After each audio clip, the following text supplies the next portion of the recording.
अस्सलामुअलैकुम, welcome back to another video. तो आज की इस वीडियो में हम बात करेंगे एंटी टॉक्स सिरप के बेनिफिट्स और इसके यूजेस और इसके साइड इफ़ेक्ट्स के बारे में। तो वीडियो स्टार्ट करने से पहले आप सब बहन भाइयों से मेरी एक छोटी सी रिक्वेस्ट है, अगर आपको मेरी वीडियो पसंद आए तो वीडियो को लाइक कर देना और चैनल को सब्सक्राइब कर देना और बेल आइकन को प्रेस कर देना, ताकि मेरी हर नए आने वाली वीडियो अब तक ईज़िली प्रोवाइड कर दी जाए।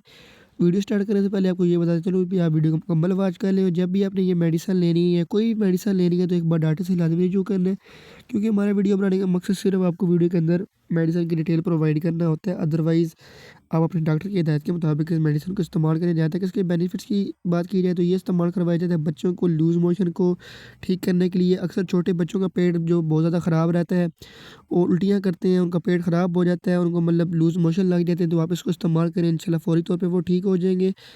तो ये आपको हर करीबी मेडिकल स्टोर से ईज़िली मिल भी जाएगा। तो ये थी आज की वीडियो। उम्मीद करता हूँ आपको मेरी वीडियो पसंद आई होगी। इंशाल्लाह मिलते हैं अगली वीडियो के अंदर। इतनी देर के लिए अपना ख़्याल रखिएगा, दुआओं में याद रखिएगा। अल्लाह हाफ़िज़, टेक केयर।